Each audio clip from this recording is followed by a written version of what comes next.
Hello বন্ধুরা, আমি শাকবর্ণিল। আজকে এই ভিডিওতে বেশ কিছু সিনেমা সংক্রান্ত আপডেটস আপনার সঙ্গে শেয়ার করব। প্রথম আপডেটটা অক্ষয় কুমার এবং সাইফ আলি খানের কোলাবোরেশন নিয়ে। আপনারা সকলেই জানেন প্রিয়দর্শনের কোলাবোরেশনে হ্যাওয়ান নামের একটা ছবিতে তাদেরকে আপনারা অভিনয় করতে দেখতে পাবেন, যেটা ওপ্পাম নামের একটা মোহনলালের সিনেমা, প্রিয়দর্শনের সিনেমা। সেই ছবিটার হিন্দি রিমেক হতে চলেছে। এখন এই ছবিটার জন্য একটা রাগেড লুক অক্ষয় কুমার এবং সাইফ আলি খান রাখতে চলেছেন, সেরকমটাই আপডেট আসছে।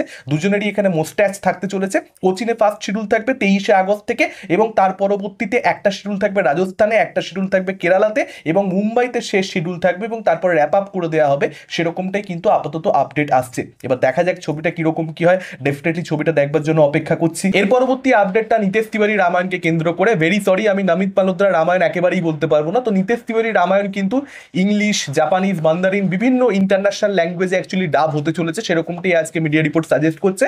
এবং এই আপডেটটা দেখুন, এটাতে খুব একটা অবাক হওয়ার কিছু নেই, কারণ গ্লোবাল বক্স অফিস যে মেকাররা মাথায় রাখছে প্রচুর বড় বাজেটের ছবি হবে, 4,000 কোটির যে বক্তব্যটা নামিত মালহোত্রা, সেটাকে যদি ফেক ধরেও নি, একটা বাড়িচারি বলছে, তাহলেও এই ছবিটা তো ডেফিনেটলি দুটো ছবিরই হিউজ বাজেট হতে চলেছে, এরকম ম্যাগনাম ওপাস। তো সেই ক্ষেত্রে তারা গ্লোবাল বক্স অফিস মাথায় রাখার জন্য বিভিন্ন ধরনের ভাষাতে ডাব করবে, এটা অবভিয়াস একটা বিষয়। এর পরবর্তী আপডেটটা জুনিয়র এনটিআর কে কেন্দ্র করে, ওয়ার 2 কে কেন্দ্র করে আপডেট, এবং ভীষণ ইন্টারেস্টিং একটা আপডেট। ঋত্বিক রোশন যেরকম প্রফিট শেয়ারিং ডিলে গেছে, ঠিক সেরকমই ব্যাক অ্যান্ড ডিলে কিন্তু এখানে প্রফিট শেয়ারিং এ কিন্তু জুনিয়র এনটিআরও গেছে।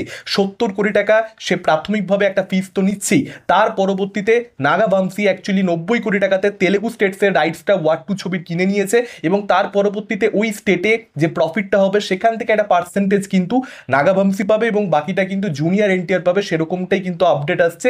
এবার এই পার্টিকুলার অ্যামাউন্টটা ডিপেন্ড করবে কতটা প্রফিট মেকাররা করছে তার উপরে, মানে জুনিয়র এনটিআর এর ফিসটা অ্যাকচুয়ালি শেষ অবধি কোথায় গিয়ে পৌঁছবে, কোথায় গিয়ে দাঁড়াবে, সেটা কালেকশনের উপর ডিপেন্ড করছে। তো ডেফিনেটলি জুনিয়র এনটিআর কিন্তু এখানে মোটা টাকা নিচ্ছে একটা হিন্দি ছবি হওয়া সত্ত্বেও। এটাকেই বলে সুপারস্টারডাম, যেহেতু হোল্ড রয়েছে নিজের মার্কেটে এবং ওই মার্কেটটাকে ইয়াশাস ট্যাপ করতে চাইছে, যে কারণে এই ফিজ এরকম একটা দাবি জুনিয়র এনটিআরের, এটা রাখতেই হবে, এটা শুনতেই হবে, কিছু করবার নেই। তো ঋত্বিক রোশনের সমান সমানই কিন্তু, ইনফ্যাক্ট কে বলতে পারে হয়তোবা বেশি হয়ে গেল এখানে আফটার অল ফিজটা জুনিয়র এনটিআরের, সেরকমও কিন্তু দেখতে পেতে পারি।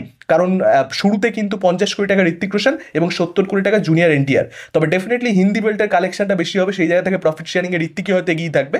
তেলুগু স্টেটসে অতটাও কালেকশন যাবে না যতটা হিন্দিতে হবে, সেই জায়গা থেকে হয়তো ঋত্বিকই বেশিতে শেষ করবে। দেখা যাক কি হয়, শেষ অব্দি আমরা পরবর্তীতে আপডেট ডেফিনেটলি এগুলোকে কেন্দ্র করে পাবো। এর পরবর্তী আপডেটটা SSMB 29 কে কেন্দ্র করে। SS রাজামৌলি মহেশবাবুর কোলাবোরেশন আপনারা সকলেই জানেন। তো সেই ছবিটার ব্যাপারে যেটা আপডেট, আগামী আগস্টের 9-তে মহেশবাবুর জন্মদিন, সেই উপলক্ষে কিন্তু অফিসিয়াল অ্যানাউন্সমেন্ট সম্ভবত আসতে চলেছে।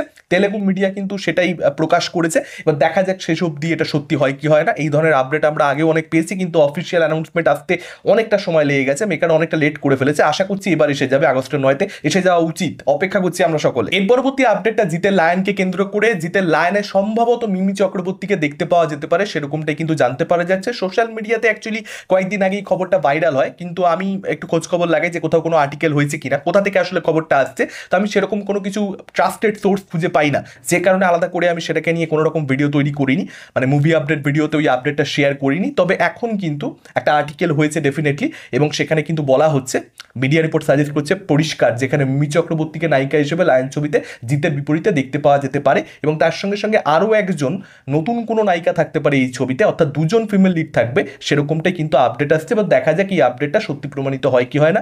অনেক সময় কথা এগোয়, তার পরবর্তীতে হয়তো ফাইনালাইজড হয় না, বা অনেক সময় ফাইনালাইজড হয়েও যায়। দেখা যাক জিতের সঙ্গে মিমিকে আমরা আরও একবার দেখতে পাই কিনা। বাদি ছবিতে লাস্ট দেখা গেছিল জিত এবং মিমিকে একসঙ্গে। রায়হান রাফির সঙ্গেও কিন্তু মিমি কাজ করেছেন এর আগে তুফান ছবিতে, তো হতে পারে এই কোলাবোরেশনটা খুব সম্ভব, কিন্তু মানে এটা পসিবল। আপনাদের মতামত এই আপডেটগুলোকে কেন্দ্র করে কি, ডেফিনেটলি আপনারা সেটা আমাদের কমেন্ট করে জানাতে পারেন। কোন আপডেট নিয়ে আপনারা এক্সাইটেড। এই ভিডিওটা ভালো লাগলে লাইক করতে পারেন, শেয়ার করতে পারেন। আমাদের চ্যানেল নতুন হলে চ্যানেলটাকে অবশ্যই সাবস্ক্রাইব করতে পারেন। আজকে নতুন টাটা, চোখ রাখুন পরবর্তী ভিডিও।